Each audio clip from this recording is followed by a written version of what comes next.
Waalaikumsalam Mahasiswa warahmatullahi Teknik wabarakatuh. Geologi. Semoga semua pada siang hari ini senantiasa sehat dan diberikan keselamatan semuanya oleh Allah Subhanahu wa taala, Tuhan Yang Maha Esa. Marilah sebelum kita mulai kuliah pada siang hari ini, kita awali dulu dengan berdoa menurut agama dan kepercayaan masing-masing. Berdoa dipersilakan.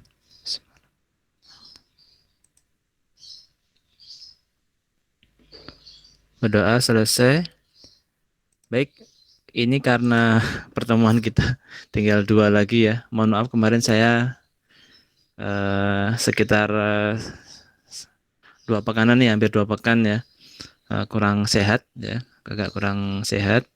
Jadi kuliah agak keteteran. Jadi nanti kita akan kejar ya. Jadi untuk pertemuan kali ini kita akan coba sampaikan 3 materi sekaligus ya. Ini kita akan comot-comot, nanti selebihnya kalian bisa lihat ya unggahan di LMS. Ini memang belum saya unggah karena kemarin beberapa kali saya unggah tidak bisa ya karena filenya masih berukuran cukup besar. Nanti saya akan coba pecah-pecah ke beberapa file ya supaya nanti bisa kalian download di LMS ya. Kenapa di LMS?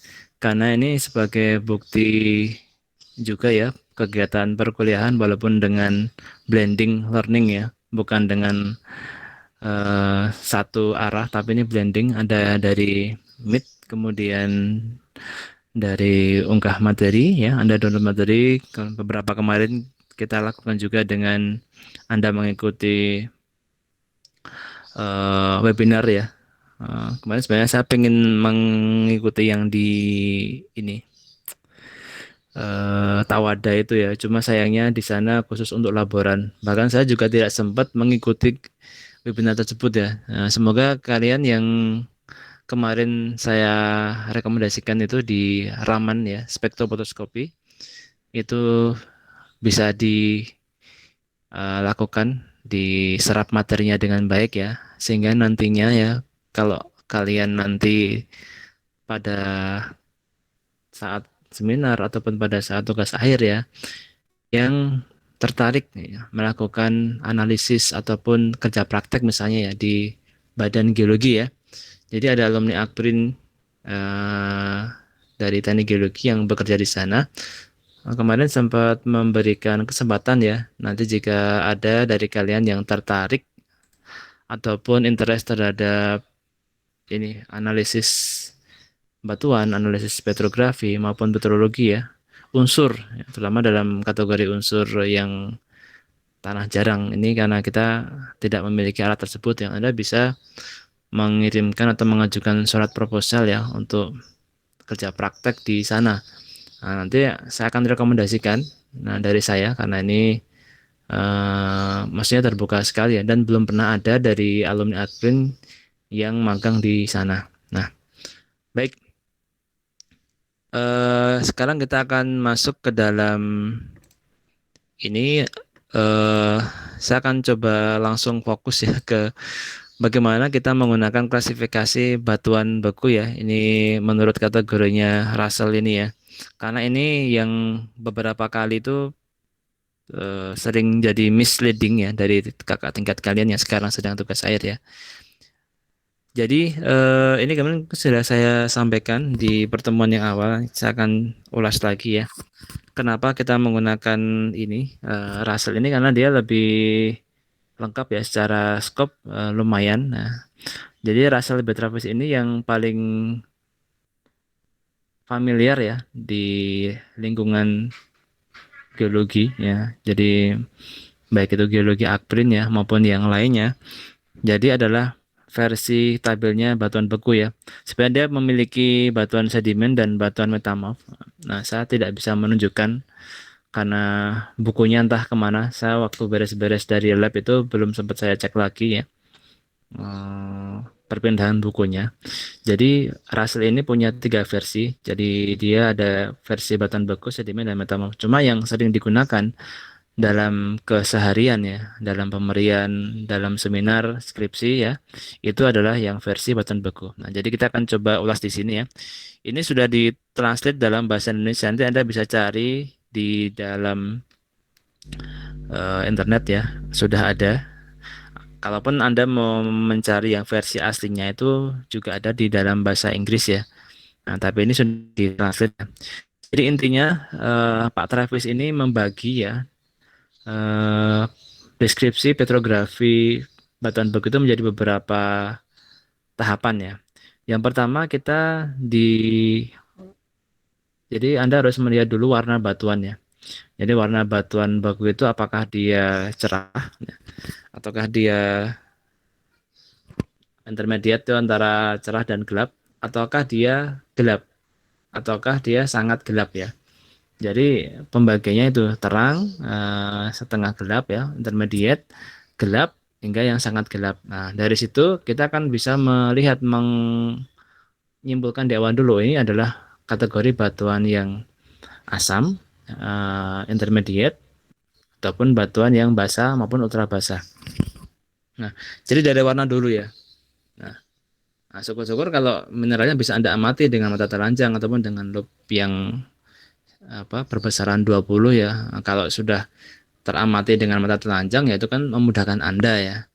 Nah, jadi ini bayangannya kalau si butiran ya, kita sebut butiran aja deh yang paling gampang ya. Jadi besar butir dari batuan itu tidak bisa diamati dengan mata Anda ya. Jelas-jelas, wah ini batuan beku keras sekali ya, wah, keras dan kemudian dia halus ya. Wah berarti kita harus menggunakan petrografi ini. Nah, tinggal Anda lihat warnanya tadi. Kalau kira-kira warnanya itu masih abu-abu ya, abu-abu terang, abu gelap gitu, itu berarti antara intermediate dan basah. Nah, dua itu aja. Nah, kalau yang relatif ke arah abu-abu cerah ataupun dia terang ya, warnanya itu putih ya. Jadi itu putih itu ya di atasnya abu-abu ya. Jadi dia sudah kategorinya itu warna yang terang begitu. Nah, berarti dia itu adalah series dari batuan beku yang asam, tapi berukuran halus. Nah ini kalau di Jawa ya, di Jogja itu jarang ya ditemui. Ada, tapi jarang ya. Nah, jadi di daerah ini Pegunungan Selatan. Pegunungan Selatan itu meliputi seperti ini apa nah? Imogiri Timur. Imogiri Timur itu ke atas ya.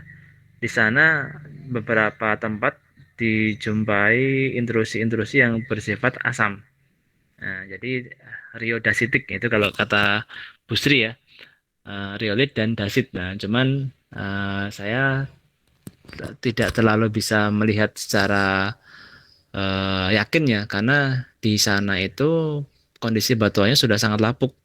Ya, mungkin dengan cara lab geokimia baru kita bisa mengetahui sebenarnya dia batuan lapukan hasil proses weathering atau memang dari asalnya dia adalah batuan yang jenis kategori asam tadi sehingga warnanya itu berwarna putih. Nah, jadi Anda eh, kisaran warnanya itu adalah menentukan nanti ya di awal apakah dia intermediate basah ataupun ultra basah. Nah, itu dulu ya. Nah, tapi kalau di Jawa dengan karakteristik regional yang dia adalah apa namanya? Alkali ya. Kalau alkali itu antara intermediate dan basah. Ya paling antara dua itu Anda fokuskan ya. Ya, itu. Nah, jadi dari warna dulu, warna sudah Anda ketahui ya. Kalau ukuran butirnya pasti jelas tidak akan kelihatan ya, karena Anda memang batuannya tidak terlalu jelas ya. Sehingga kita akan berkutat itu di antara ini eh, avanitik maupun nanti porfiritik ya. Kalau porfiritik itu dia ada mineral-mineral yang besar.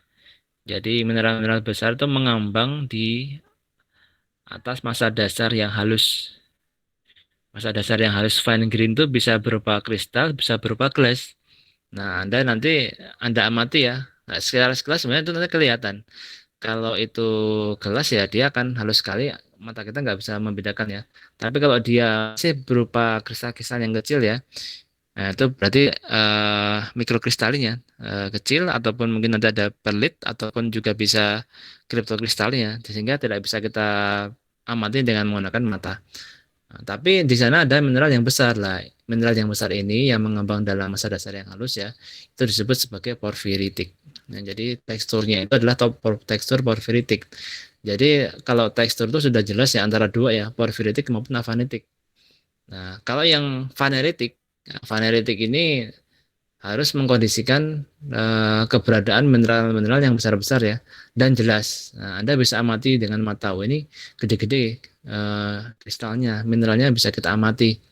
Nah, kalau seperti itu berarti dia teksturnya adalah vanerik. Nah, dan ini lebih memudahkan kita kalau misalnya itu batuannya fresh ya, ya mungkin kita nggak usah perlulah melakukan apa namanya sayatan petrografi, cukup dengan mata telanjang ya. Tapi jika ya Anda kurang yakin ya mungkin nanti apakah ini jenisnya pemadamannya itu berapa AN-nya. Anda harus baca tadi kan misalnya AN 0 sampai 50 sampai 80 itu kan sudah berbeda sendiri ya. Yang series nanti di sini yang Travis ini ada series plagioclasnya ya. Nah, itu yang harus Anda bedakan di sini apakah Na dan Ca. Nah, inilah fungsi daripada si Travis ini yang lebih menspesifikkan daripada pemarian plagioclasnya. Nah, kalau untuk klasifikasi lain yang misalnya dari Staykerson maupun klasifikasi dari UGS International Union of Geological Society itu tidak menyertakan secara spesifik plagioclasnya itu apakah Na ataupun Ca. Jadi cuma Anda hitung itu mau dapat yang AN-nya tinggi maupun AN rendah yaitu dijajakan satu jumlah. Nah, tapi kalau di sini Anda harus sendirikan. Jadi Anda harus hitung sudut pemadamannya ya antara kiri kanan dikurangi dibagi dua. Nah, jadi nanti setelah itu Anda baru tentukan oh ini namanya eh, labradorit atau betonit atau andesin atau misalnya albit. Nah, itu sudah memasuki ini ya sendiri ya. Jadi kalau ditarik di sini tadi Anda sudah dapatkan tekstur ya, warna, kemudian tekstur ya. Kalau warna intermediate sampai ke abu-abu gelap ya. Abu-abu cerah, abu-abu gelap itu cuma di kategori yang tengah ini. Jadi yang ini Anda bisa melihat nggak ya? Sebentar. Nah, ini yang saya ada cross apa namanya? Mouse ini ya. Nah, jadi yang saya cross ini ya, ini saya bagi ini. Ini yang ke kiri ini adalah relatif cerah ya, cerah dari intermediate. Kemudian dari tengah ke sana ke kanannya adalah gelap ke sangat gelap. Nah, jadi kalau gelap itu ya di sini ya munculnya. Nah, kemudian sekarang misalnya mengamati contoh ini ya. Di lapangan Anda mendapatkan batuan yang halus ya, massa dasarnya halus, tapi ada fenokris. Ada mineral-mineral yang memang di sana itu mengambang ya. Berarti Anda sekuen yang porfiritik ini.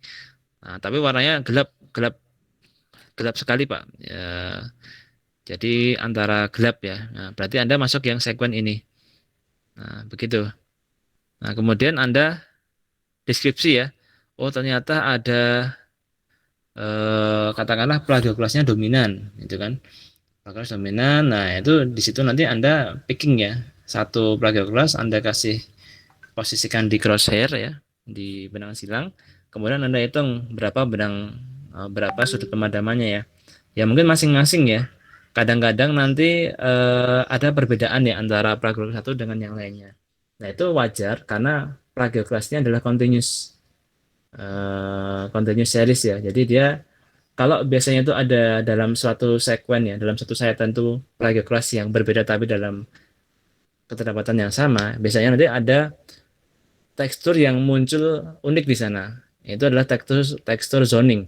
Ya, zoning itu adalah ubahan ya seperti antara albit rim itu ya. Jadi dari luar ke dalam ataupun dari dalam keluar. Nah, pada waktu kita pembahasan di plagioklas zoning itu ya. Jadi ada yang invert zoning, ada yang normal zoning ya. Ada yang cuma half zoning. Jadi nanti Anda amati di situ bagaimana bentuk zoningnya.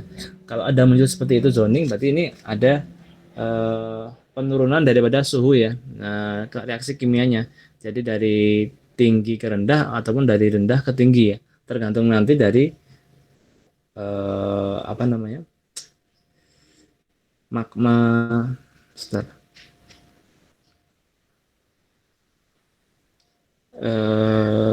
lupa saya istilahnya. Dari komposisi magmanya ya. Jadi magma itu dia ada magma primer, ada secondary magma ya. Ada yang melting kemudian dia bercampur ya. Anateksis mungkin istilahnya. Jadi dia ada perubahan komposisi magma sehingga dari rendah ke tinggi, dari asam ke basa atau basa ke asam ya.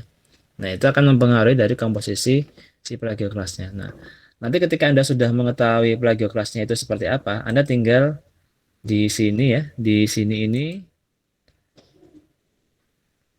Anda bedakan ya. Anda hitung tadi sudut pemadamannya ya. Nanti dengan menggunakan misal Levy itu ya, Anda masukkan ya. Anda hitung dulu komposisinya dulu. Plagioklasnya ada beberapa persen. Kemudian kuarsanya. Ya, jadi ini mineral utamanya ya, ada feldspar plagioklas ya. Tadi plagioklas sebagai mineral utama. Kemudian ada kuarsanya berapa persen, ya, Anda hitung itu pasti kuarsa ada di sini ya. Nah, kalau kuarsa lebih dari 10% di sini. Jadi Anda sudah derivasi misalnya plagioklasnya termasuk jenis apa? Oh, Pak ini termasuk albit, Pak. Oke. Ada berapa persen? Ada misalnya katakanlah 45% misalnya. Oke. Terus selain itu apalagi? Ada kuarsa. Nah, kuarsanya katakanlah 20%. Nah, jadi Anda hitung ya nanti ya. Sampai total itu sampai 100% ya. Nah, jadi ada mineral utamanya itu harus Anda sertakan ya. Plagioklasnya ini jenisnya apa? Misalnya jenisnya dia adalah plagioklas Na. Nah, berarti dia adalah yang relatif cerah kan? Nah, berarti masuk ke sini ya. Berapa kuarsanya? Kemudian Anda hitung juga aksesorinya apa, aksesori mineralnya. Saya Pak ada iron blendnya, itu berapa persen. Kemudian ada biotitnya berapa persen. Nah, piroksen misalnya. Eh, Piroksen itu apakah dia orto atau klino ya? Nah, ini nanti akan membedakan ya, membedakan asal usulnya. Dan biasanya dia itu linear ya. Linear itu adalah nggak mungkin antara plagioklas asam ya itu akan bertemu dengan piroksen yang basah. Paham ya maksud saya ya? Jadi kalau dia itu plagioklasnya itu Na ya, jadi Na plagioklas ya hampir bisa dipastikan ya. Ini hampir bisa dipastikan piroksennya itu juga akan dari seri yang orto ya. Nah, kalau dia Ca plagioklas biasanya dia piroksennya juga akan kondisinya itu adalah klinoperoksen. Nah, jadi ini sudah hukum alam seperti itu ya, hukum alam. Ya, jadi itu bisa Anda pastikan ya. Apa ciri piroksen orto dan klino? Nah, Anda sudah mempelajari ya. Kalau piroksen orto itu akan padam searah dengan benang silang. Kalau piroksen klino, dia padamnya itu pada arah diagonal daripada benang silang ya.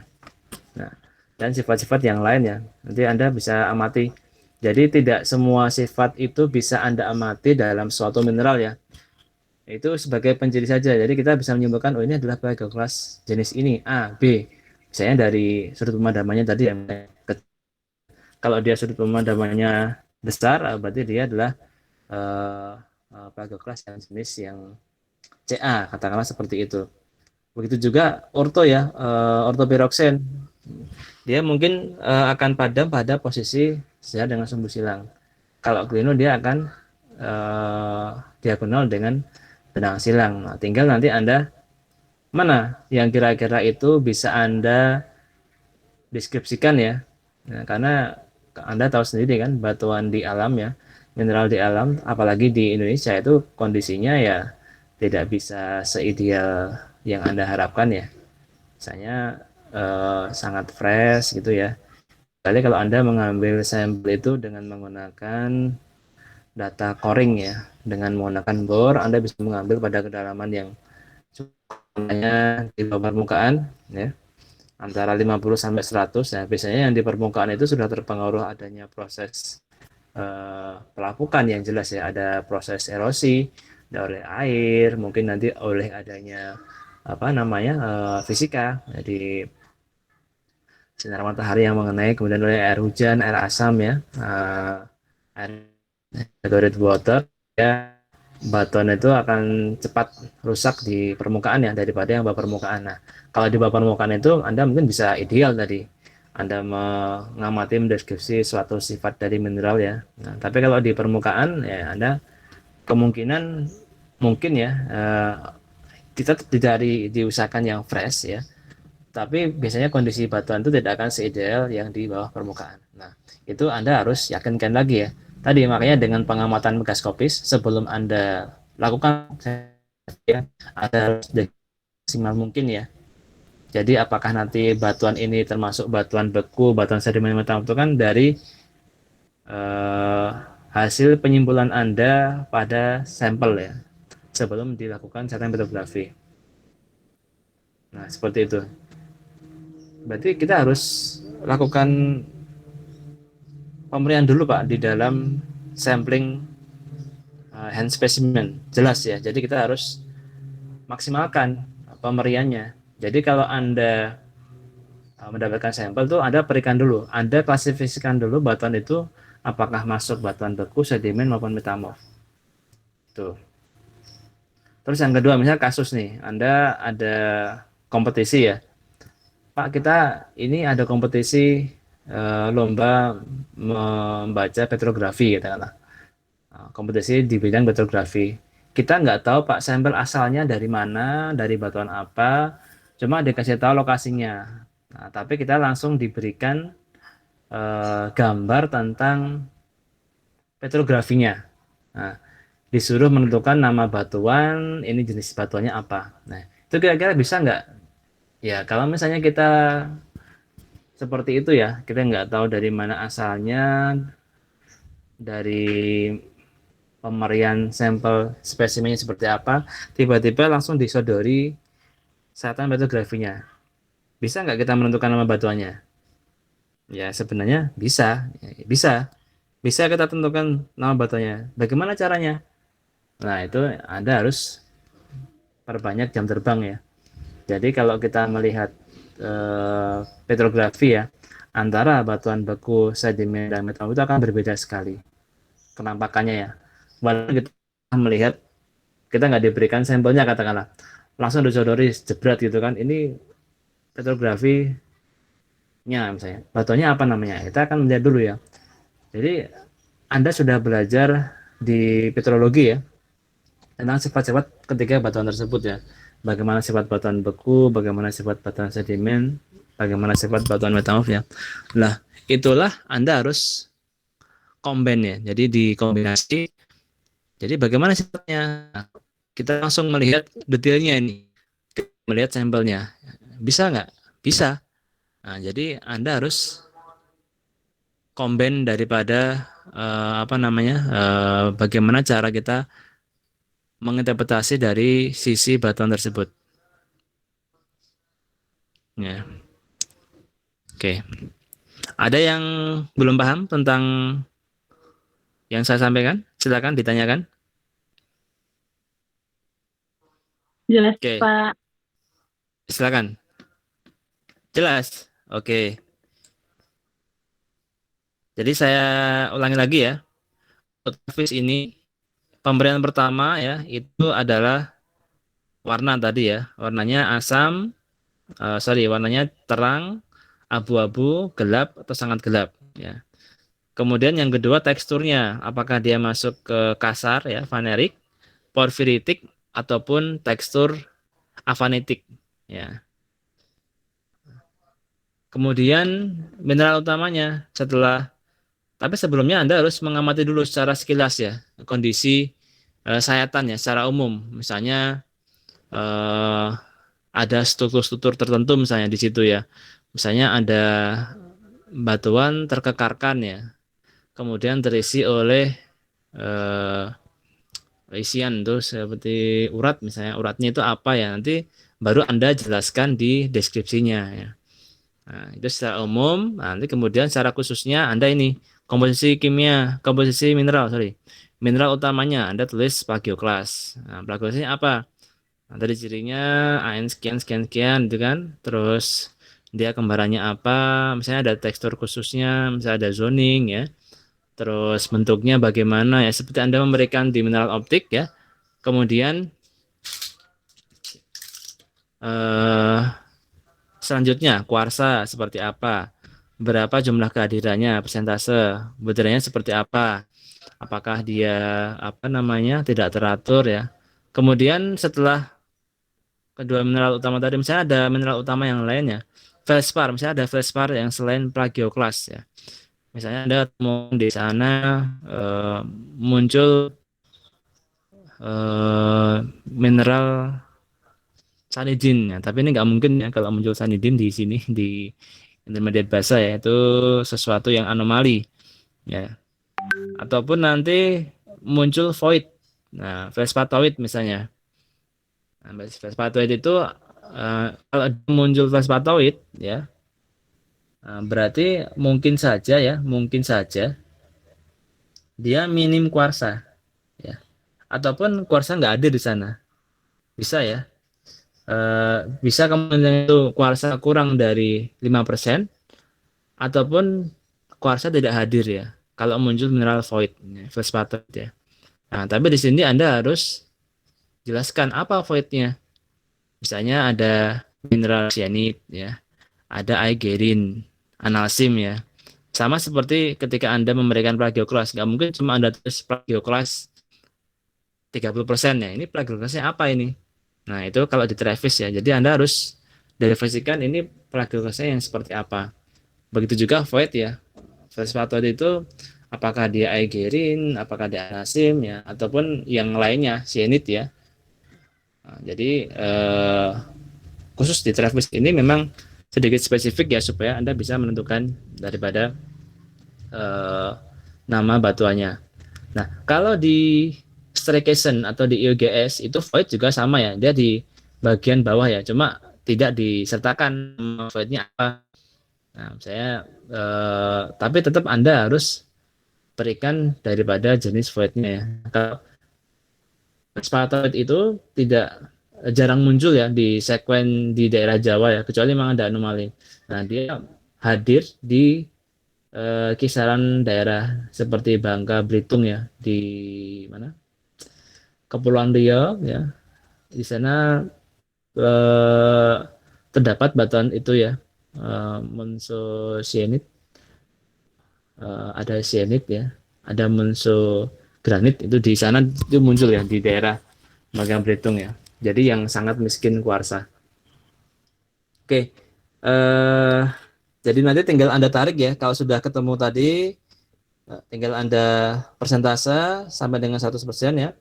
Komposisikan nama tambahan mineral tambahnya apa sesuai nanti kemudian masuk ke sini. Ke mana? Penamaan ya. Kalau dia teksturnya tadi porfiritik tadi ya, kemudian di masa dasar yang apa namanya halus ya, ini antara andesit ataupun basal. Kalau dia masa dasarnya vanerik ya, bisa nanti porfiri atau porfiri pro. Ya, kalau dia vanerik ya semuanya kristal ya, kristalin. Nah, kristalnya itu bisa teramati, berarti dia adalah diorit atau gabro. Nah, jadi yang ini ya sekuen ini itu yang mungkin muncul di dalam batuan-batuan beku di daerah Jawa ya. Tapi ini saya hanya sekilas menggambarkan ya, menyimpulkan ya. Mungkin saja nanti kalian ketika mapping di lapangan ya, Anda menemukan yang lain ya. Misalnya Anda ketemu ini misalnya di riolit ya atau terakit. Nah, misalnya ya, ini ya. Saya fanatik Pak halus berwarna putih ya. Terus dia gelas, semua gelas Pak. Nah, itu bisa di riolit gitu. Ataupun nanti misalnya di warnanya relatif abu-abu terang ya. Dia halus, Pak. Terus ada fenokrisnya mineral kuarsa atau quartz eye. Nah, itu mungkin bisa di dasit atau diporfiri dasit itu juga muncul ya. Nah, dengan tinggal Anda berikan ya. Nah, kalau misalnya sudah terubah batuannya tidak seperti aslinya ya, sudah ada gangguan, misalnya ada alterasi ya, ya Anda bisa sampaikan dalam penamaan itu misalnya porfiri apa andesit altered, nah, sudah teralterasi. Nah, itu boleh ya. Jadi modifikasi nama daripada klasifikasi asalnya. Oke, sampai sini ada yang mau ditanyakan tentang klasifikasi Travis?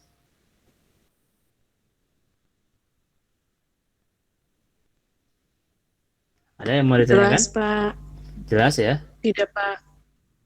Oke, kita akan lanjutkan. Ya, ini kita akan lompat dulu ya.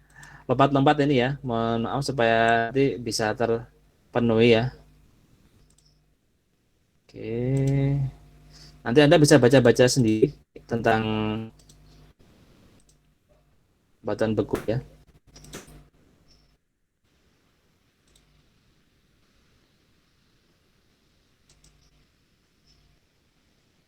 Oke. Selain tadi tekstur ya, oh iya, struktur ya. Kita bahas struktur ya. Struktur itu bisa nanti struktur di permukaan ya. Jadi kita pengamatan dengan high specimen ya. Itu strukturnya misalnya lubang-lubang gas ya, adanya rongga. Jadi ada vagi, ya, ada amigdaloidal, ada skoria, ya, ada vesikuler ya. Itu adalah struktur yang kita lihat ya dengan spesimennya. Tapi di dalam pengamatan petrografi ya, kalau misalnya tidak menunjukkan adanya pola-pola tertentu ya, misalnya dia hubungan antara kristalnya, antara mineralnya itu interlocking ya, padat, tanpa adanya rongga celah itu disebut sebagai masif ya.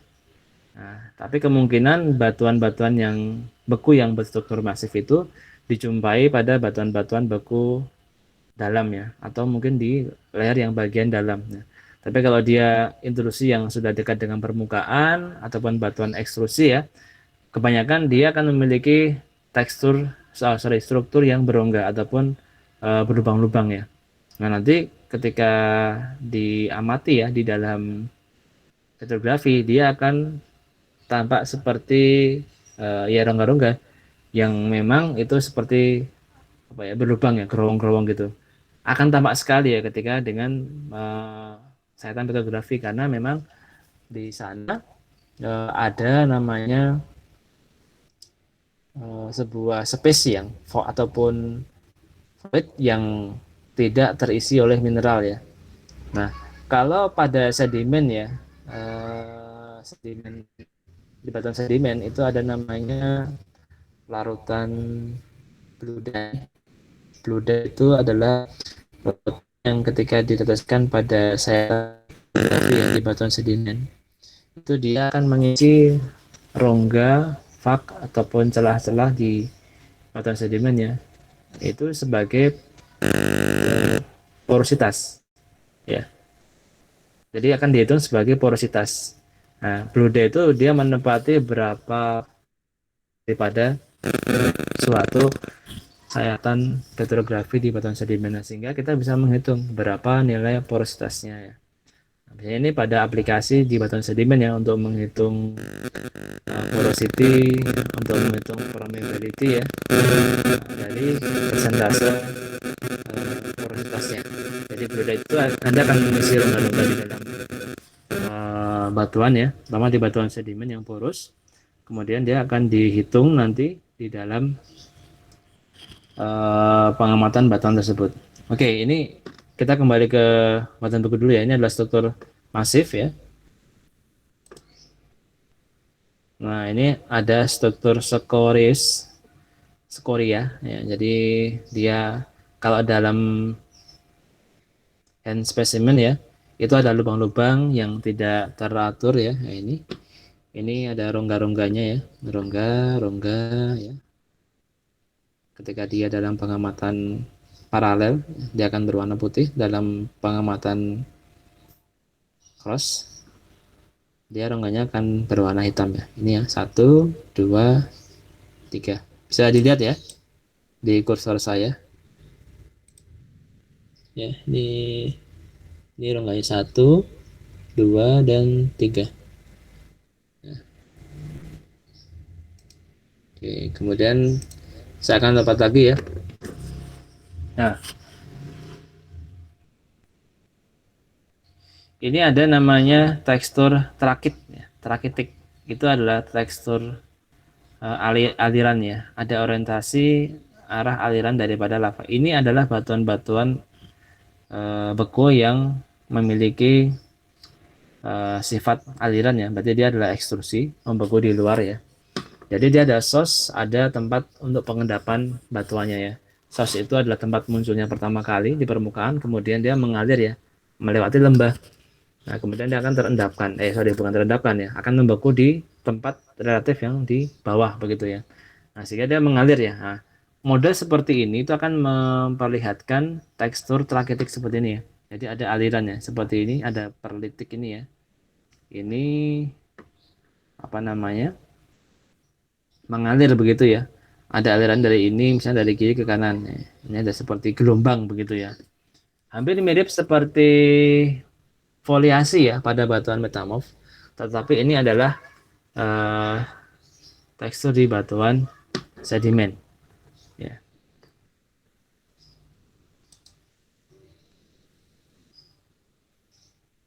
Nah, kemudian ada tekstur intersertal. Ini adalah mikrolit plagioklas ya dalam masa dasar gelas. Jadi kecil-kecil sekali ini ya plagioklasnya.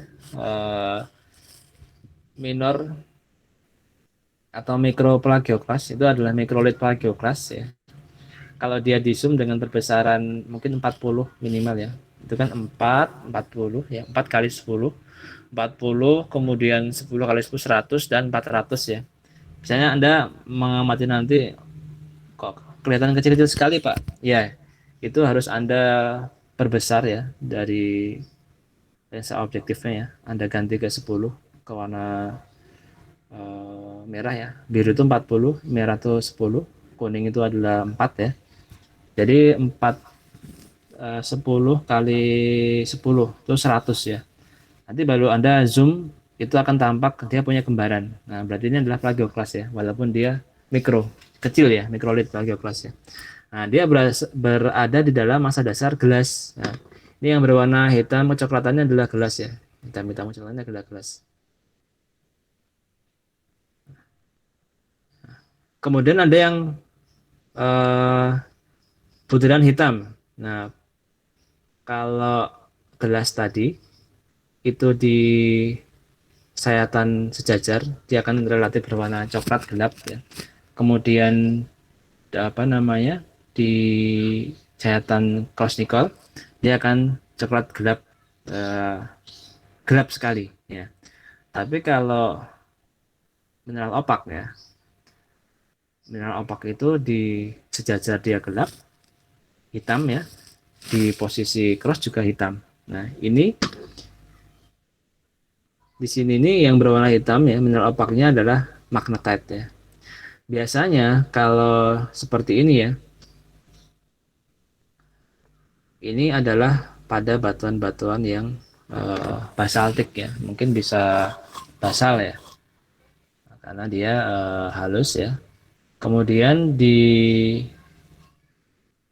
dengan menggunakan pen magnetik ya, itu akan menempel karena mineral opaknya ini adalah magnetite, ya, sehingga dia akan memberikan efek magnetik yang sangat kuat ya. Nah, itu salah satu juga, ini misalnya sumber daripada endapan biji-biji primer ya, yang seperti ini.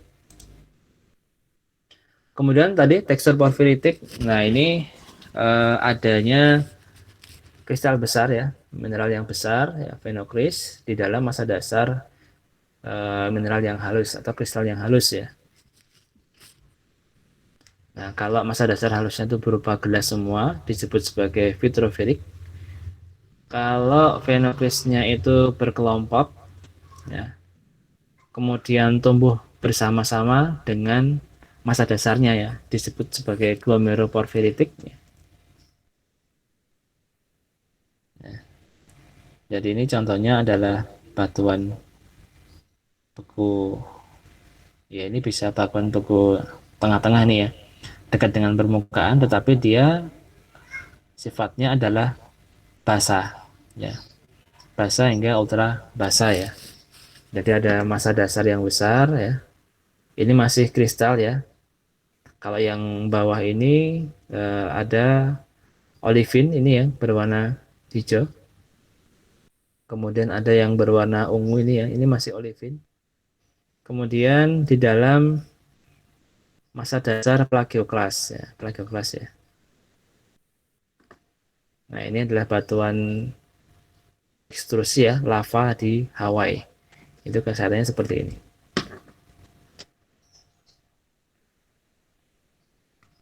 Kemudian ada tekstur ofitik. Ini masih satu grup dengan tadi ya, trakitik, glomeroporfiritik ya.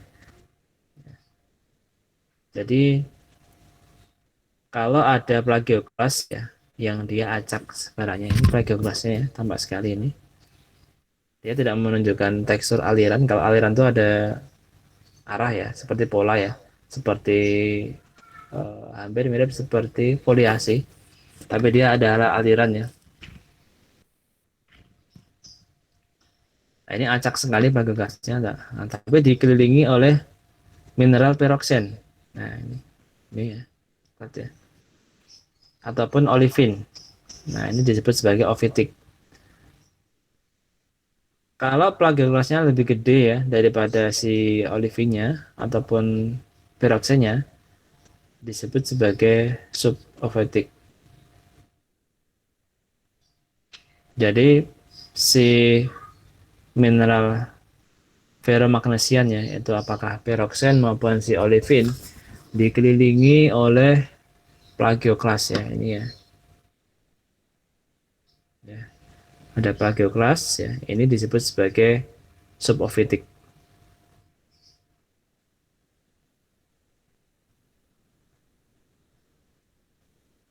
Oke.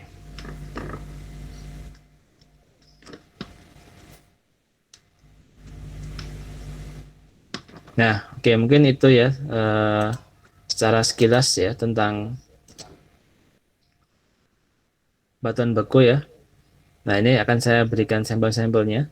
Ini adalah batuan beku ultra basah ya, peridot ya. Ini di daerah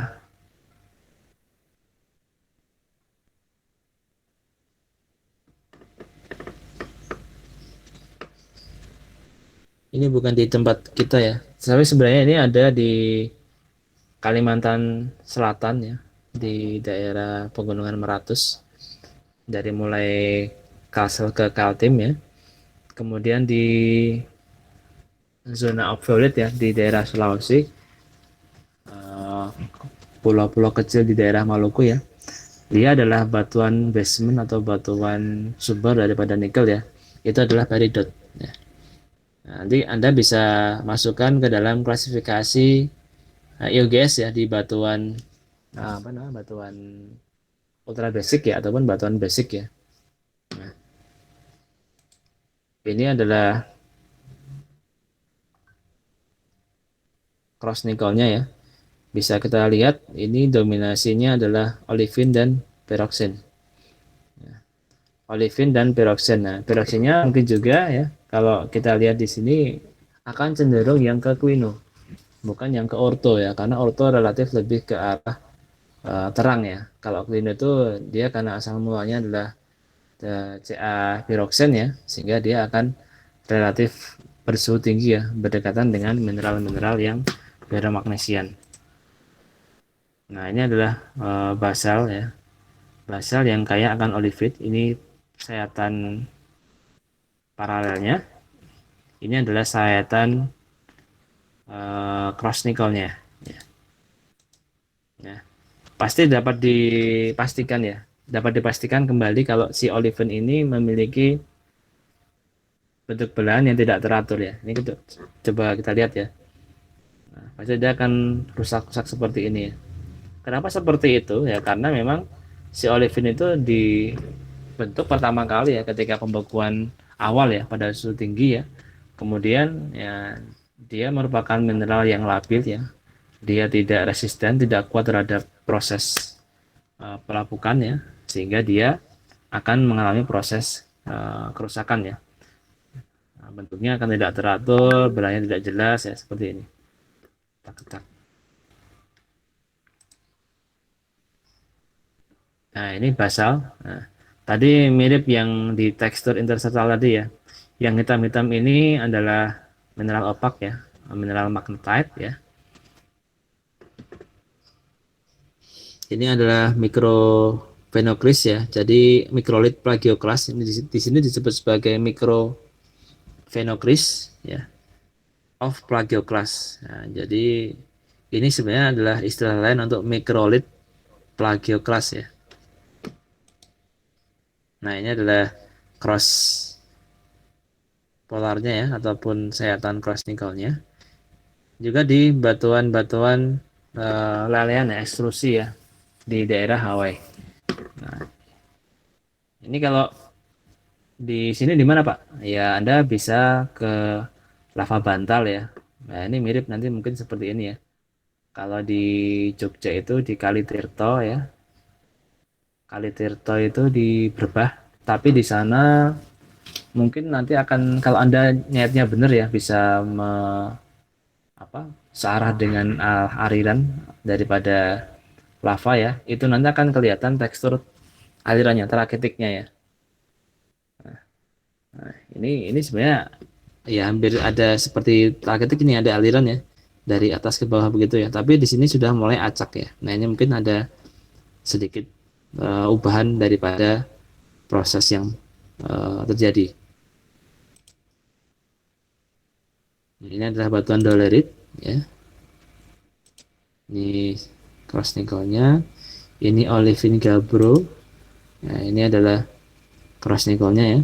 Jadi gabbro yang didominasi oleh olivine ya. Jadi kalau ini adalah penamaan deskripsi ya. Jadi berdasarkan atas komposisi mineralnya, eh, yang paling dominan apa ya. Kemudian dipadukan dengan ini teksturnya ya, kelihatan ya. Kemudian apa namanya strukturnya ya. Nah, tapi ini tidak mengacu ke salah satu klasifikasi ya. Kalau terapis tadi kan tidak seperti ini. Anda harus pastikan lagi ya ini plagioklasnya jenis apa ya kan.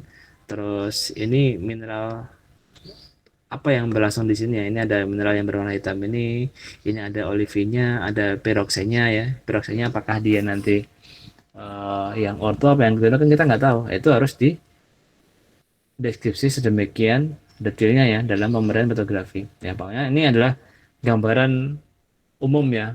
Kalau Anda misalnya nanti secara sekilas ya, boleh menamai seperti ini, tapi di sini ada dosen-dosen yang tidak apa namanya ya harus memaksa Anda menggunakan salah satu klasifikasi tabel yang ada ya. Nah, jadi yang paling komplit ya, yang paling pakai yang itu. Ketika Anda belajar yang paling sulit, nanti untuk yang mudah-mudah, yang simpel, yang standar, yang itu lebih gampang lagi. Nah, model penamaan seperti ini ya, olivine gabbro, olivine rich basal ya. Jadi basal yang kayak olivine, gabbro yang kayak peroksen ya. Basal peroksen itu adalah penamaan deskriptif ya. Nah, itu mirip dalam penamaan-penamaan di apa namanya? Modelnya Pak Willim ya. Jadi di kitabnya petrografi itu ada William itu di batuan beku, Turner di batuan sedimen, Gilbert di batuan metamorf ya, itu ada. Nah, jadi dia berdasarkan atas kehadiran dan kadang-kadang tekstur khusus di sayatan yang kita amati itu. Oke. Oke, saya kira mungkin untuk batuan beku ya, nanti bisa Anda baca kembali. Sekarang kita akan lanjutkan di sedimen ya. Bisa dilanjutkan? Bisa, Pak.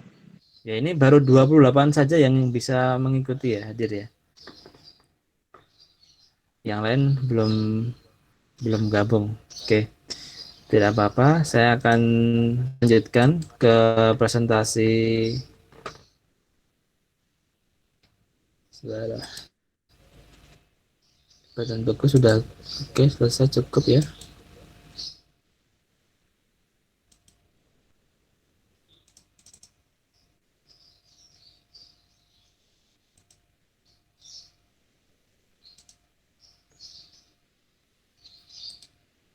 Oke, sekarang kita akan lanjutkan ke batuan sedimen. Bisa dilihat di sini.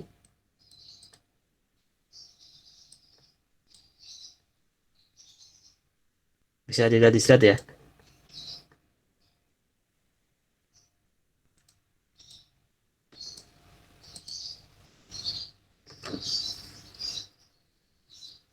Oke, kita akan masuk ke batuan sedimen ya. Batuan sedimen ya, ini adalah batuan yang paling banyak dijumpai di alam ya. Nanti ketika Anda sampling ya di alam itu ya, pastinya akan Anda dapatkan lebih dominan ya sedimen daripada batuan beku ya.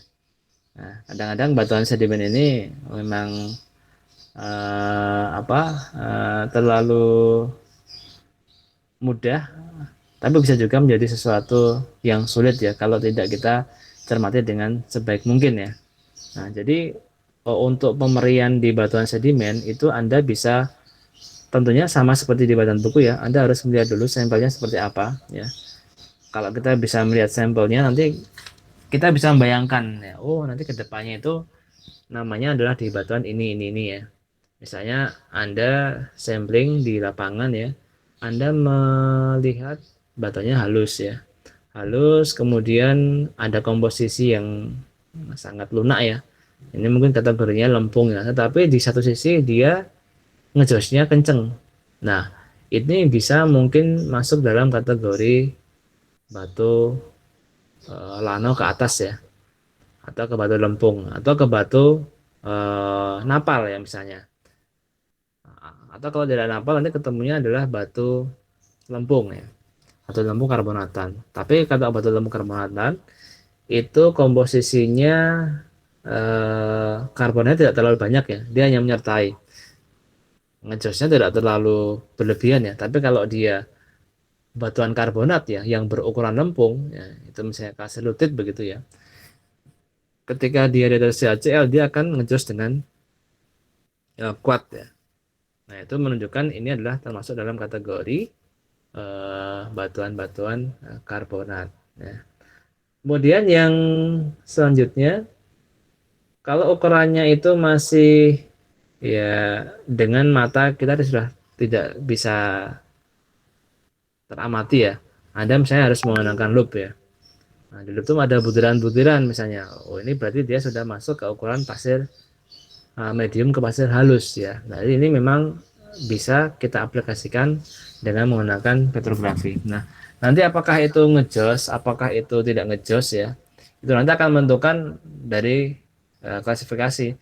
Kalau ngejosnya tidak terlalu kuat, berarti dia adalah batuan kelas 3 ya. Kalau dia ngejosnya kuat sekali ya, walaupun dia ukurannya antara kasar ya ke halus ya, mungkin berarti maksudnya ke batuan seri ke karbonat ya, batuan seri karbonat ya. Kalau dia batuan karbonat plastik ya, berarti kita bisa menggunakan eh, pemerian fragmen matriks dan semen ya, fragmen matriks dan semen ya. Kalau dia batuan-batuan non plastik ya, berarti batuan karbonat yang non plastik ya, berarti kita menggunakan pemeriannya adalah alkalem, nitrit dan sparit ya. Jadi alkalemnya apa? Misalnya dari pecahan cangkang, dari fosil ya. Migratnya apa? Misalnya migratnya adalah lempung karbonatan ya, sparitnya misalnya dari karbonat ya atau kalsit, saya sampaikan seperti itu. Itu boleh nanti.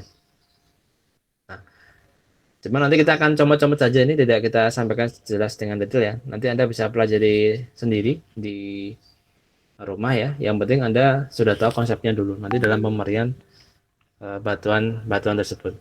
Oke. Nah, kita masuk ke dalam klasifikasi batuan vulkanik ya. Sebenarnya ini adalah masuk ranahnya batuan beku luar yang ekstrusi ya, tetapi dia piroklastik. Ada satu klasifikasi tabah sendiri dalam pemberian batuan piroklastik ataupun batuan vulkanik ya dari punyanya MACPAI ya. Cuma saya tidak sempat menyampaikan di dalam kuliah ini karena memang itu membutuhkan satu pertemuan sendiri, cukup sulit ya, cukup rumit, tetapi dia lengkap ya. Jadi dia menerjemahkan di batuan vulkanik ya berdasarkan tekstur ya. Jadi teksturnya tuh disampaikan dengan macam-macam ya. Terutama juga nanti dalam batuan beku ya, karena MACPA itu dia mengklasifikasikan ke dalam dua pola ya. Jadi batuan vulkanik beku yang keras ya, yang membeku di permukaan. Nah, ini sering disebut oleh MACPA sebagai batuan beku koheren. Tapi dia adalah teksturnya eh, ekstrusi ya, jadi halus ya, tapi dia keras seperti batuan lava begitu, yang leleran. Tapi selain itu si MACPA juga mengklasifikasikan dalam batuan yang letusan ya. Dia adalah batuan yang vulkanik yang erupsi. Bisa berupa jatuhan, nanti bisa berupa fragmental, gelindingan gitu ya, atau batuan lahariknya. Nanti di situ dia akan dijelaskan masing-masing ya. Si MACPA ini dia mengklasifikasikan hampir sama seperti batuan sedimen piroklastik pada umumnya ya. Dia ada struktur pengendapan, ada laminasi, ada graded bedding ya. Tapi itu isinya adalah vulkanik ya. Jadi batuan yang letusan ya. Dan juga ada struktur yang lelehan. Lelehan itu berarti dia adalah masif ya, koheren. Kemudian based on daripada mineral yang ada. Tapi nanti memang ini tidak saya berikan ya di sini. Tapi saya sampaikan ini sebagai intro saja nanti karena ini memang jarang sekali yang menggunakan. Nanti mungkin Anda pada saat menempuh mata kuliah vulkanologi ya, semoga dijelaskan oleh Bu Sri ya tentang klasifikasi batuan piroklastik, batuan vulkanik, tekstur ya, misalkan tekstur vulkaniknya oleh Jocelyn MACPA ya. Jadi ini ada Profesor Jocelyn MACPA dari University of Tasmanian, UTAS ya. Dulu pernah berkunjung ke Jogja, saya pernah ketemu, pernah foto bareng dengan beliau di Merapi waktu kunjungan ke daerah Merapi ya, Kali Gendol itu. Jadi pada erupsi Merapi ya tahun 2010, kita berselang 2 tahun setelah itu berkunjung ke sana, masih panas ya waktu itu. Kemudian oleh Profesor MACPA itu jelaskan ini adalah letusan lama, ini letusan baru ya. Bagaimana cara memberikan deskripsinya tuh ya, dari strukturnya, dari model endapannya. Jadi hampir sama seperti kita melihat sedimen begitu ya, sedimen piroklastik ya. Kemudian baru disebutkan jenis daripada genesa genetik kejadian dari si batuan tersebut. Nah itu adalah salah satu tekstur vulkanik. Ini ada bukunya. Nanti kalau kalian mencoba membaca ya, tapi saya tidak rekomendasikan nanti untuk ujian karena itu tidak akan saya keluarkan di ujian karena ini harus satu bahasan sendiri ya karena waktunya tidak cukup. Saya mohon maaf, mungkin nanti di lain kali pertemuan di kuliah saya yang lain akan saya jelaskan. Oke, kembali ke sini ya. Ini adalah klasifikasi batuan vulkanik yang simpel ya. Ini menurut Fisher tahun 1966 ya. Disempurnakan oleh Pak Pettyjohn. Nah, Pettyjohn dia mengacu dari Fisher ya. Jadi ini berdasarkan atas ukuran daripada vulkanik fragmen vulkaniknya ya. Berapa ukurannya? Ya.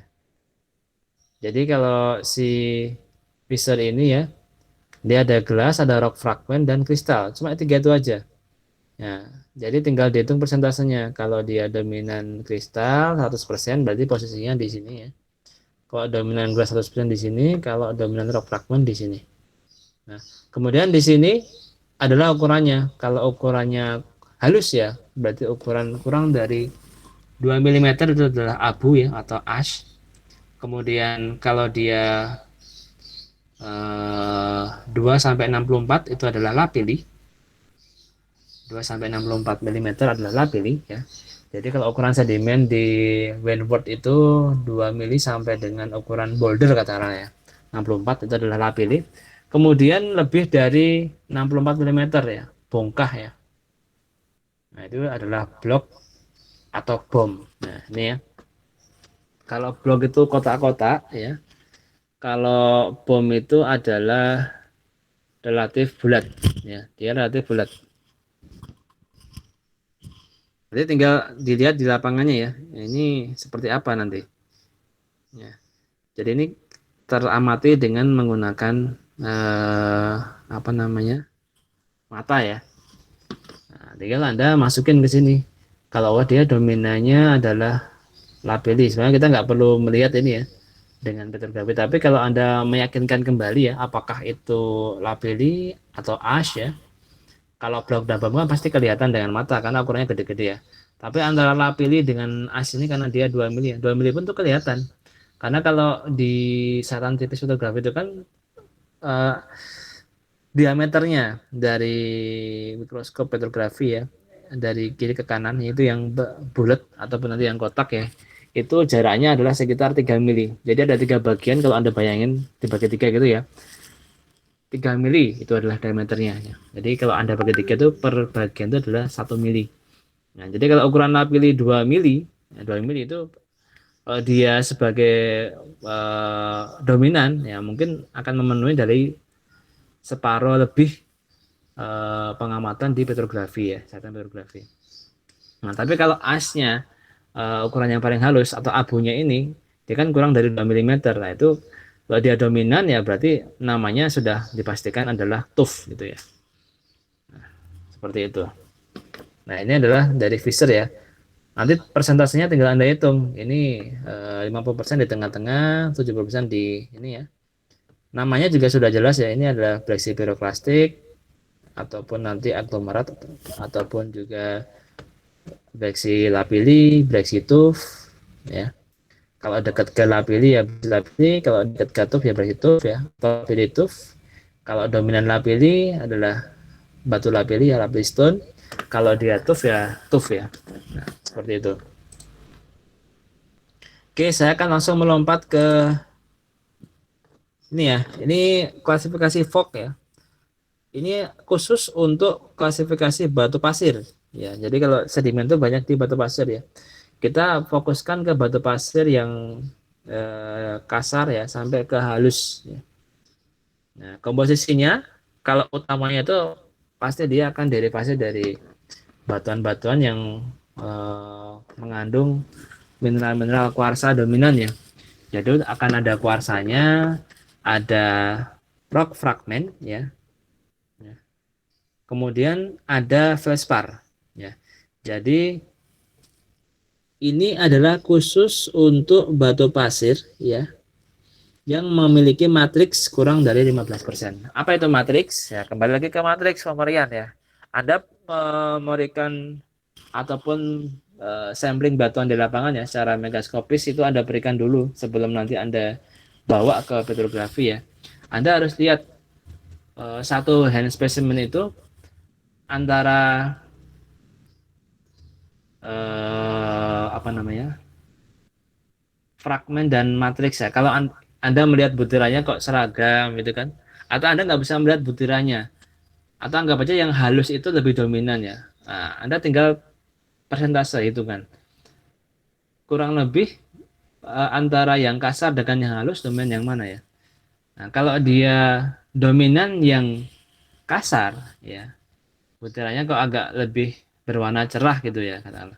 Berarti dia itu komposisi daripada matriksnya itu kurang dari 15%. Nah, Anda bisa pakai klasifikasi ini.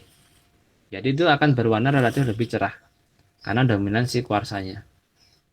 Nah, tinggal nanti Anda sayat ya petrografi, kemudian Anda berikan, Anda deskripsikan ya berapa jumlah kuarsanya, berapa rock fragmennya ya.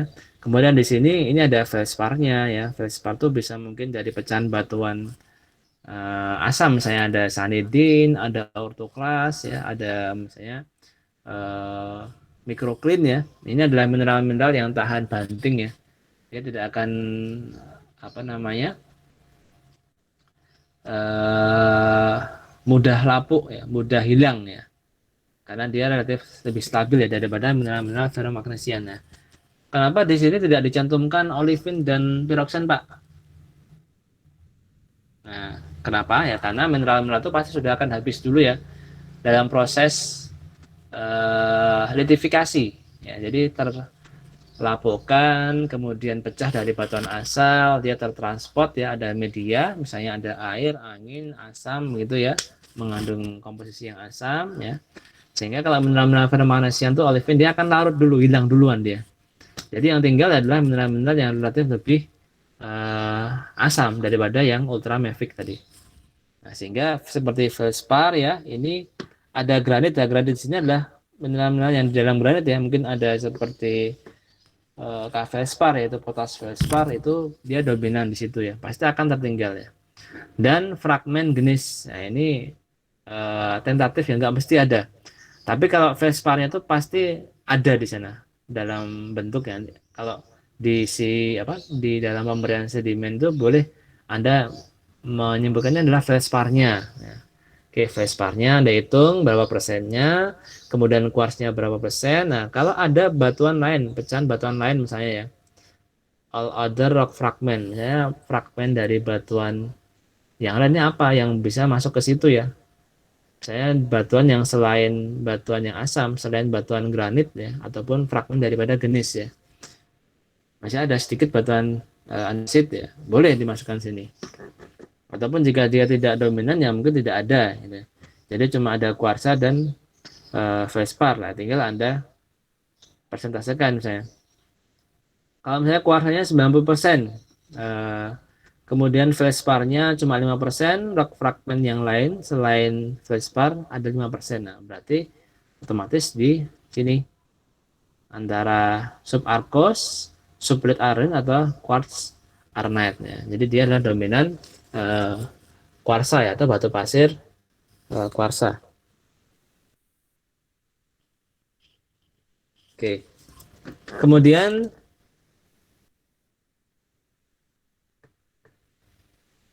ini adalah klasifikasi yang selanjutnya ketika matriksnya lebih dari 15%. Apa itu matriks lebih dari 15% ya? Bagaimana cirinya? Cirinya yaitu kebanyakan ini ya batuannya akan berwarna relatif lebih gelap. Ya. Berwarna relatif lebih gelap ya. Kalau tadi itu kurang dari 15% matriksnya ya, itu akan relatif terang. Kalau ini matriks lebih dari 15%, dia akan lebih gelap dan dia tidak ngejos. Kebanyakan tidak ngejos ya. Nah, tapi kalau ngejosnya mungkin sedikit sekali ya, ini di bagian di rock fragmentnya. Jadi ini khusus Anda harus cermati adalah klasifikasi di batu pasir ya. Batu pasir menggunakan ini. Nah, kalau matriksnya lebih dari 15% ya, tinggal Anda lihat nanti dalam petrografi itu ya, Anda hitung berapa persentase kuarsanya, berapa feldsparnya ya. Ini mungkin kalau ketemu juga nanti seperti plagioklas ya, itu masuk ke dalam feldspar ini ya. Nah, jadi Anda masukkan plagioklas itu dalam kategori kelompok feldspar ya. Tidak perlu Anda spesifikan. Misalnya ini felsparnya apa ini? Saya ada ketemu microclean, ada ketemu sanidin autoclass ya. Ada juga ketemu mungkin labradorite atau albit ya, itu tidak perlu Anda pikirkan ya. Yang penting itu adalah kelompok feldspar ya, Anda hitung masukkan ke dalam kelompok feldspar ini. Saya ini plagioklasnya Pak termasuk albit Pak. Albit itu berarti Na. Ada 10%, kemudian ada lagi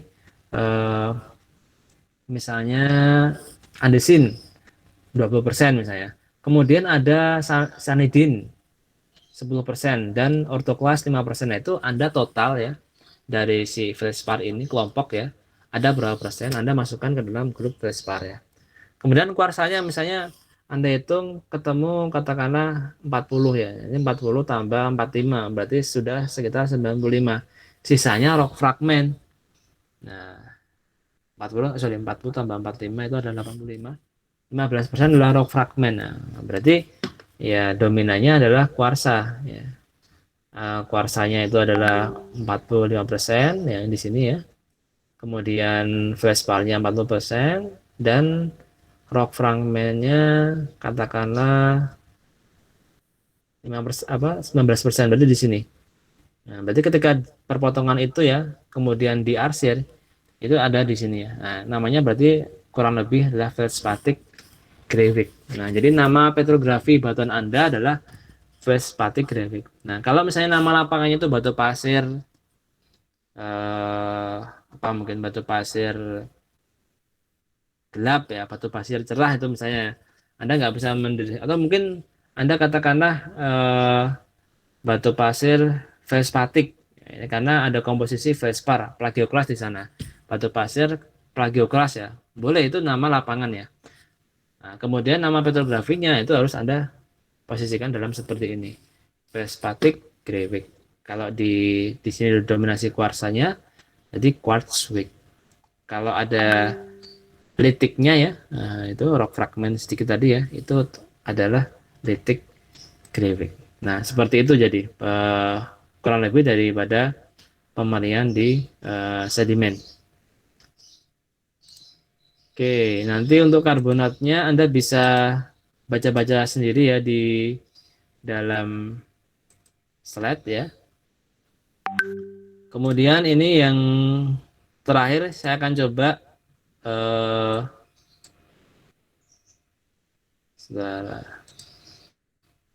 dalam pemerian batuan metamorfik ya.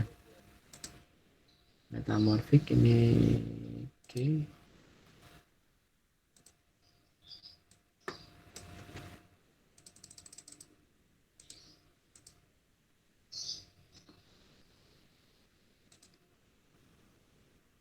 Oke. Batuan metamorfik ini lebih simpel ya daripada batuan sedimen dan batuan beku ya.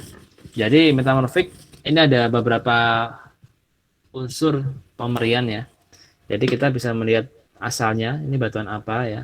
Kemudian mineraloginya. Nah, fasesnya itu apakah dia metamorf derajat rendah, derajat tinggi, derajat sedangnya. Itu bisa kita ketahui dari kehadiran mineral tertentu ya. Jadi ada mineral kuncinya di situ. Jadi kalau muncul misalnya garnet ya misalnya, berarti dia adalah derajat menengah. Ataupun misalnya muncul nanti epidot, itu juga bisa masuk kategori ke derajat tinggi. Ataupun muncul klorid. Nah, klorid itu adalah derajat yang paling rendah ya dalam seri batuan metamorfik. Nah, ini metamorfik spesies ya. Ada grade tadi ya, derajat rendah, ada derajat menengah dan derajat tinggi. Protolit. Nah, protolit itu adalah batuan asal ataupun batuan asli yang sebelum dia berubah menjadi batuan metamorfik ya. Kalian sudah kemarin sempat berkunjung ke Bayat belum ya? Saya agak lupa ya.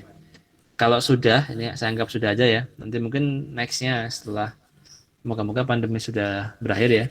Jadi di Bayat itu di daerah pegunungan Jawa Barat, di sana ada batuan asal ya, protolitnya dan batuan produknya ya. Jadi batuan asal itu bisa berupa batuan beku, bisa berupa batuan sedimen, bisa berupa batuan metamorfik itu sendiri. Nah, batuan asal ini kemudian terkena proses tekanan dan temperatur yang tinggi sehingga dia terubah menjadi batuan metamorfik. Nah, jadi asalnya itu dari batuan apa itu disebut sebagai protolit ya. Nah, kemudian menjadi batuan metamorfiknya. Jadi Anda harus paham dulu sistem ini ya. Mungkin dulu di petrologi sudah disampaikan ya. Saya lupa. Sudah mungkin ya, sudah pernah saya sampaikan dulu di batuan metamorfik ya mungkin ya. Ada asal batuan dan produk daripada batuan. Nah, setelah Anda tahu sistem ini, Anda tahu pola ini, Anda akan bisa meraba ini adalah asalnya dari ini ya. Jadi genesanya itu apakah dia rendah, menengah ataupun tinggi itu bisa Anda simpulkan di awal dulu. Nah ini uh, fasies ya. Jadi fase itu terdiri atas dua variabel, ada tekanan dan suhu. Jadi kalau low temperature, low pressure. Nah, jadi suhu rendah dan tekanan rendah itu adalah zeolit. Jadi mineral-mineral zeolit itu ya. Anda pernah kambayat belum ya? Tolong mungkin dijawab salah satu anak. Pernah Pak, waktu field trip Field pertama trip pertama petrologi atau di geo- Krismin. geologi dasar sama Krismin Pak, yang barengan Dulu dengan saya apa dengan siapa ya? dengan Bapak juga. Dengan saya juga ya. Dengan Pak Ya, Subhan kalau nggak salah ya. Eh, enggak ya. Enggak. Dengan ya, Pak Ari ya. Bapak tidak, Bapak sama Pak Suban waktu itu. Oh, saya dengan Pak Subhan ya. Itu Ya, dulu kemana ya? Saya lupa ya lokasinya itu. itu yang pertama tuh yang batuan beku yang mengulik bawang yang terus sama yang sekis, metamorf, terus sama itu apa batuan cimi ada fosil sama mineral yang di Itu dulu Pak Danis juga ikut ya, Pak Danis. Kalau Pak Denis tidak sih Pak. Kalau nggak salah sih hanya seingat saya tuh hanya Bapak sama Pak Suban waktu itu. Saya lupa ya. Saya malah kok nggak inget ya. Kalau ke Jawa Barat nggak ya? Belum pernah ya? kemarin kayaknya hanya di Jiwo Timur deh, Pak. Berarti itu di Pendul ya. Mungkin di Gunung Iya, Gajah ya kalau nggak salah ya. iya, benar Pak, di Gunung Gajah. Gunung Gajah kita nggak ketemu Matan Metamor di sana. Di sana metamorfnya itu di kalau ini Joko Tua. Ke Joko Tua nggak itu ya? Ke Gunung Joko Tua nggak? Saya lupa Tidak ya. Pak, Enggak ya. hanya yang kemarin sempat buka lagi tuh kalau nggak salah pernah dapat karena di laporan kami tuh dapatnya sekis. Jadi ya, Oh iya ya. Oke. Jadi ini ya kurang ideal ya. Contoh lapangannya saya mau membayangkan dulu nih. Tapi nggak apa-apa. Yang penting Anda sudah pernah kebayat lah paling nggak sekali dalam kurun waktu ini ya sampai semester sekarang ini ya. Karena kondisi ya. Jadi di Bayat itu ada beberapa fasies ya yang cukup menarik ya. Sebenarnya ini kompetennya tuh Pak Vivi karena Pak Vivi itu belajarnya tentang apa batuan itu. Oke, kita break dulu sebentar ya, kita ada azan sebentar.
Oke, jadi untuk sementara ini gambarannya seperti itu ya. Batuan metamorf itu ada source ya, ada produknya apa nanti, ada protolit, ada hasil ya. Nah, di daerah Bayat itu beberapa kita temukan protolitnya ya, asalnya ya. Jadi berasal dari batuan sedimen, juga kadang-kadang berasal dari batuan beku ya. Kemudian dia terkena proses metamorfik ya, dan berubah menjadi batuan metamorf ya. Itu Anda harus camkan dulu seperti itu prosesnya. Nah, nah ini jadi gambaran ini ya, ini gambaran tentang spesies ya ataupun produk ya. Jadi di sini ada tekanan, ini bisa dilihat ya, ini ya, ada tekanan dan temperatur ya. Jadi kalau dilihat ini tekanannya ini dalam kilobar ya. Ini 12.000 bar. Ya, ini setiap ini ada 0, 2000, 4000, 6000, 8000, 10.000, 12.000, 14.000. 14.000. Kemudian ini suhunya ya hingga 800 hingga 900 ya. Oke. Jadi kalau bisa dilihat di sini yang paling tinggi ya, high pressure dan high temperature itu adalah batuan metamorf fases granulit. Nah, di sini posisinya. Kalau dia temperaturnya 600 ya, tapi pressure-nya luar biasa nih, hampir 14.000 bar, itu adalah eklogit. Fases blueskis dia mulai dari suhu 200 hingga suhu 400 ya. Ini ada istilahnya nih ya, 200 hingga 400 ya, dengan tekanan cukup tinggi ya, 12.000 ya, ini 12.000 bar ya. Itu adalah blueskis ya. Blueskis itu skis yang relatif berwarna kebiruan. Nah ini kalau di Bayat saya pernah menemukan, pernah melihat ya, cuman belum terkonfirmasi apakah itu benar atau salahnya, karena untuk menentukan fasies daripada metamorf harus ada studi yang lain ya, misalnya studi SEM, studi geokimia ya. Nah, cuma beberapa tulisan, beberapa tulisan konfirmasi ya, nah, itu ada yang mengatakan kalau di Jawa Barat ya, itu ada fasies blueskis ini ya. Jadi kalau green kiss itu sudah ada ini jelas ya. Jadi ketika Anda kemarin di daerah Jawa Timur ya, di Pendul itu ya, nanti kalau ke timur sedikit nanti ada Gunung Jokoto ya, di sana ada green skis ya. Jadi skis hijau itu ada skis quarit ya, ada mungkin nanti juga skis apa namanya? Ya, skis politik ya, relatif politik ya. Ada mikaskis ya, itu adalah fasies green skis ya, skis hijau. Nah, blue skis ini di daerah Jawa Barat ya, itu ada, cuma saya tidak berani mengkonfirmasi kebenarannya ya, karena ini baru bersifat mikroskopis ya, pengamatan dengan mata telanjang. Nanti kapan-kapan kalau kita ke sana ya, GL2 ataupun nanti sudah berangsur membaik ya pandemi, kita bisa melihat blue skis ini. Kemudian zeolit. Nah, zeolit ini kalau kemarin berarti Anda ke daerah Sumberan ya, Anda kan menemukan batu pasir ya, maupun batu lano ya, batu pasir yang relatif berwarna kehijauan ya. Nah, itu adalah zeolit ya. Zeolit bisa berasal dari alterasi ya, ubahan dari tufa ya, dari batuan basaltik ya. Tufa basaltik itu terubah menjadi zeolit ya. Ini juga dikatakan sebagai metamorfik derajat rendah. Jadi ubahan dari klorit menjadi zeolit. Nah, itu juga mungkin ya. Karena kalau kita lihat di daerah Jawa Barat itu ada skis ini skis quartz. dan mika dan kualitik ya. Kemudian di selatan itu ada zeolit ya, di daerah pegunungan selatan ya. Jadi ini berbeda sistemnya, tetapi umurnya memang lebih tua yang di Jiwo, karena Jiwo itu adalah batuan yang pratersier. Kemudian baru ada muncul zeolit itu di selatan yang relatif lebih banyak ya. Jadi memang bisa kita simpulkan protolitnya adalah batuan di utara ya. Jadi di Jawa Barat ini sebagai protolitnya, kemudian muncul di pegunungan selatan ya. Itu adalah produknya dari metamorfik ya. Bisa seperti itu, ataupun bisa juga dikatakan sebagai batuan yang telah mengalami proses ubahan ya. Jadi misalnya tufnya ya, dari formasi kebubutak ya, karena si zeolite ini yang muncul di kebebutaknya saja ya, longsoran bawah laut yang mengalami proses alterasi ya, kemudian dia hadir dalam produk zeolit. Nah, itu juga bisa ya. Jadi di bayat itu kita bisa menemukan fase zeolit, blue schist dan green schist ya. Untuk yang amiable, granulit dan eclolit ini tidak bisa kita lacak ya keberadaannya di bayat ya. Karena memang bukan yang model seperti itu ya. Saya tidak tahu, mungkin ada tulisan yang lain yang mengatakan dengan data yang lebih lengkap ya. Tapi setahu saya dari pengamatan mikroskopis, beberapa literatur, kita bisa melihat adanya penampakan kehadiran zeolit, green schist dan blue schist di daerah Bayat ini, pegunungan Jiwo Barat dan Jiwo Timur. Oke, kemudian untuk penamaannya, ini pemberian deskripsi di batuan metamorfik ini, dia simple ya, lebih simple dengan menggunakan metode deskriptif ya.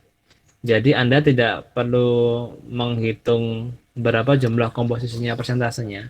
Itu bisa kalau Anda menggunakan punyanya Travis ya di metamorfik ya. Tetapi di sini di metamorfik itu lebih simple ya. Jadi kita tinggal melihat teksturnya seperti apa. Apakah dia nanti foliasi atau non foliasi ya. Kalau foliasi berarti dia ada apa namanya ya, ini ya, mineral-mineral pipih yang berorientasi sejajar ya. Kemudian kalau yang non foliasi berarti dia adalah dominannya mineral-mineral butiran ya, ataupun granular. Nah, umumnya kalau di Jawa ya, karena batuan metamorfik ini nggak banyak ya, hanya ada di daerah Bayat, kemudian di daerah Karangsambung, ataupun di daerah Celetuh ya. Jadi cuma tiga itu ya, daerah Karangsambung, Bayat, Celetuh, ataupun di daerah sedikit Banjarnegara itu ya.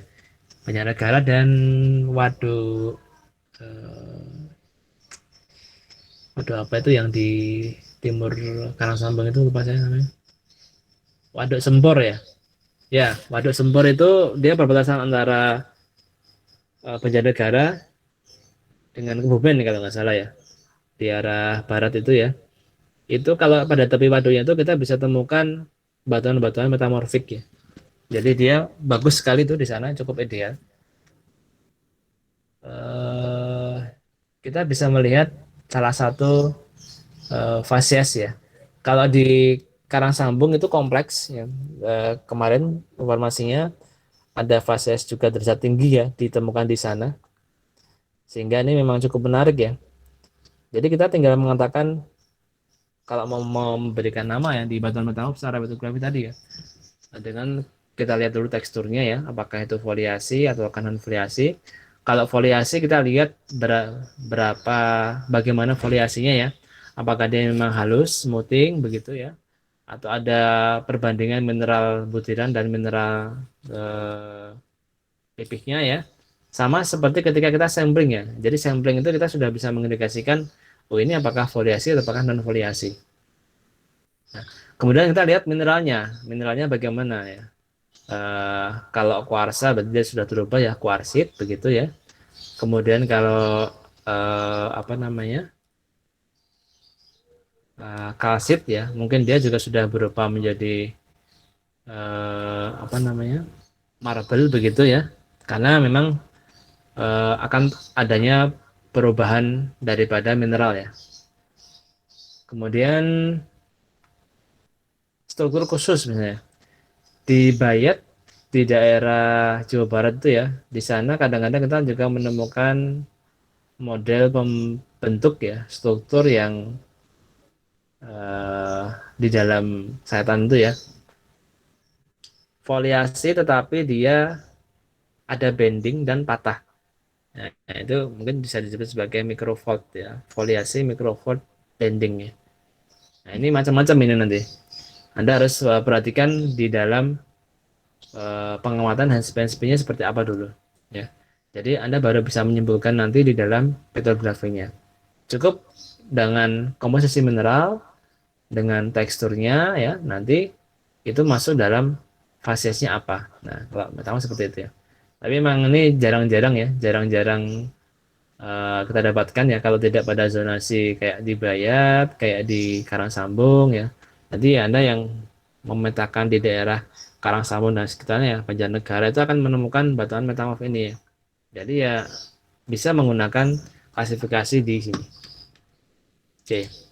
Sampai sini mungkin Anda kurang jelas atau ada yang ditanyakan, silakan. Nanti setelah selebihnya Anda bisa membaca sendiri ya. Ini sudah beberapa sudah saya translate ya. Sudah saya gunakan juga referensi di dalam bahasa Indonesia. Nanti kalau mungkin masih ada satu dua dalam bahasa Inggris ya, tapi sudah lebih mudah dipahami, tidak perlu khawatir ya. Misalnya ini tulisannya tuh apa namanya enak dibaca ya. Anda tinggal membaca saja ya. Insya Allah ini tulisan bahasa Inggrisnya tidak sesulit yang Anda bayangkan ya, kalau Anda pahami dengan baik ya. Oke, silakan. Ada yang mau ditanyakan?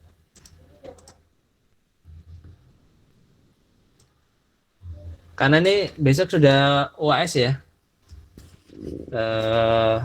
Besok sudah UAS, sudah